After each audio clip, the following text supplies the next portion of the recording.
Channel को like करें, subscribe करें। डिक्टेशन की गति रहेगी 100 शब्द प्रति मिनट।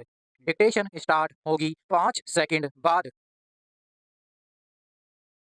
शिक्षा केवल ज्ञान का माध्यम नहीं है, बल्कि यह समाज को एक सकारात्मक दिशा देने वाली शक्ति भी है। विराम।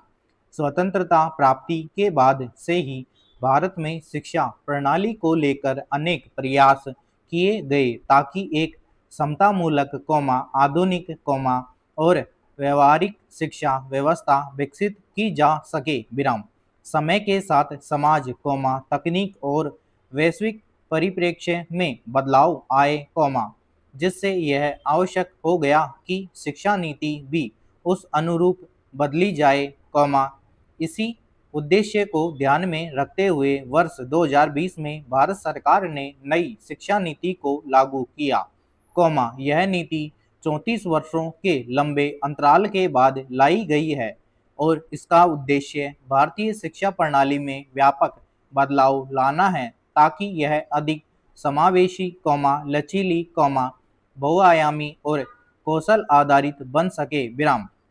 नई शिक्षा नीति का सबसे महत्वपूर्ण पहलू यह है कि यह ज्ञान को रटने की प्रणाली को हटाकर समग्र विकास, रचनात्मक सोच और व्यवहारिक समझ पर बल देती है। विराम।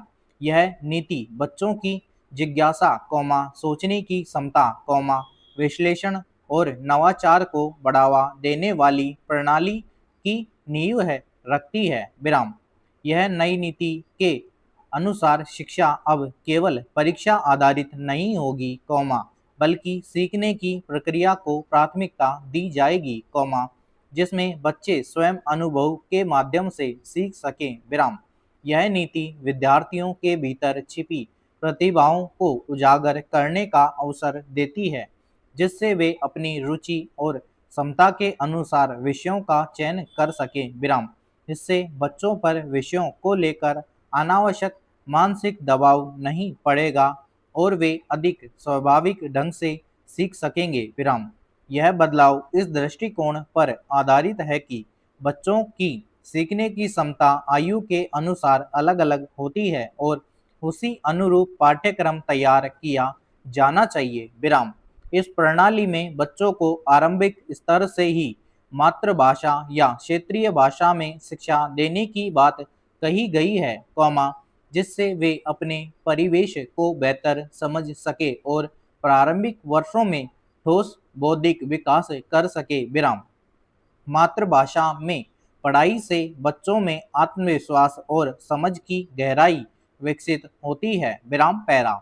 नई शिक्षा नीति में बोर्ड परीक्षाओं का स्वरूप भी बदलने जाने की बात कही गई है। विराम।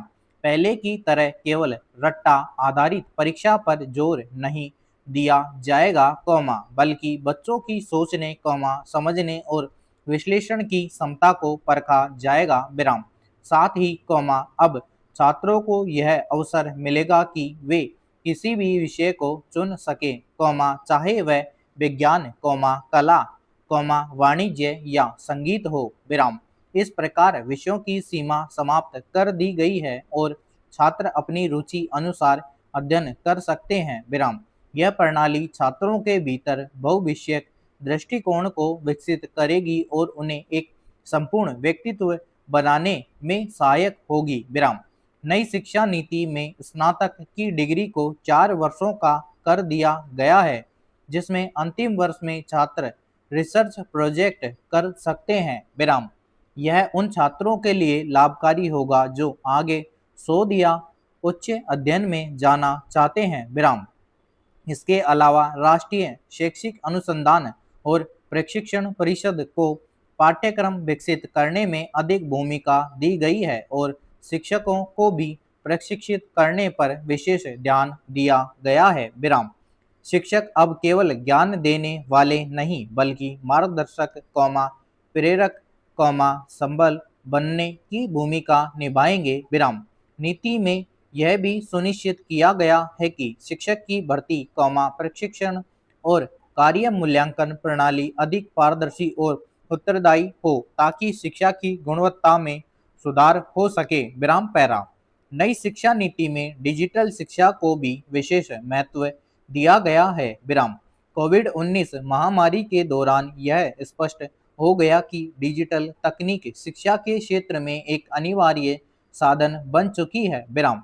इसी को ध्यान में रखते हुए e learning, online platforms, virtual classroom और ओपन लर्निंग संसाधनों को बढ़ावा देने की योजना बनाई गई है। विराम।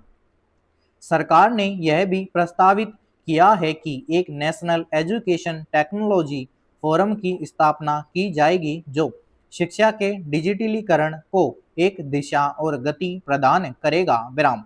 साथ ही ग्रामीण और पिछड़े क्षेत्रों में इंटरनेट सुविधा और डिजिटल उपकरणों की उपलब्धता बढ़ाकर डिजिटल डिवाइड को कम करने का प्रयास किया जाएगा। विराम।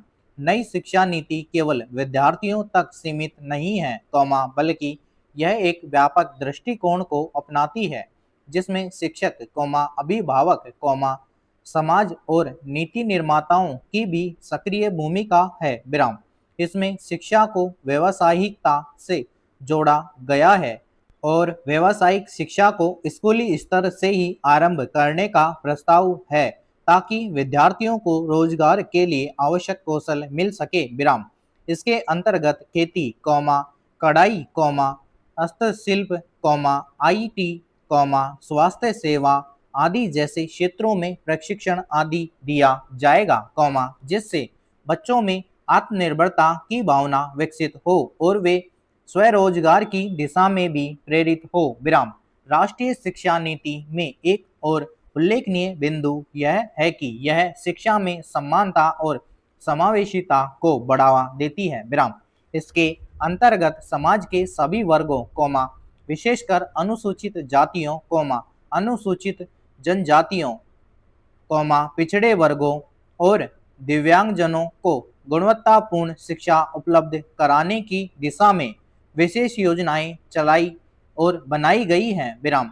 इसमें शिक्षा का निजीकरण पूरी तरह से निषेध नहीं किया गया है, लेकिन गुणवत्ता, पारदर्शिता और जवाबदेही सुनिश्चित करने पर बल दिया गया है। विराम।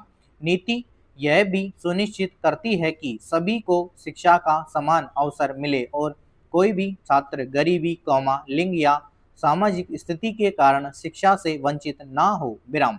हालांकि नई शिक्षा नीति को लेकर समाज में अनेक प्रकार की प्रतिक्रियाएं देखने को मिली है। विराम। कुछ शिक्षाविदों और अभिभावकों ने इसे बच्चों की रचनात्मकता को बढ़ाने वाला और समावेशी बताया है, जबकि कुछ ने ये चिंता जताई कि इसे लागू करने के लिए आधारभूत ढांचे, प्रशिक्षित शिक्षकों और आर्थिक संसाधनों की आवश्यकता होगी। विराम। ग्रामीण क्षेत्रों में मातृभाषा में शिक्षा देना जितना अच्छा विचार है, उतना ही कठिन कार्य भी हो सकता है क्योंकि वहाँ शिक्षकों की कमी पहले से ही बनी हुई है। विराम। इसके अलावा नीति के विभिन्न प्रावधानों को एक साथ, समान रूप से देश भर में लागू करना भी एक चुनौतीपूर्ण कार्य है। विराम। नई शिक्षा नीति का लक्ष्य केवल डिग्रियों का वितरण नहीं, बल्कि एक ऐसा शिक्षित, संवेदनशील, रचनात्मक और आत्मनिर्भर नागरिक तैयार करना है जो समाज, देश और विश्व के लिए उपयोगी हो। विराम। यह शिक्षा को महज औपचारिकता से निकालकर जीवन के साथ जोड़ने का प्रयास करती है, जिससे ज्ञान केवल किताबी नहीं रहे, बल्कि व्यवहार में उतर कर समाज का निर्माण कर सके। विराम समाप्त।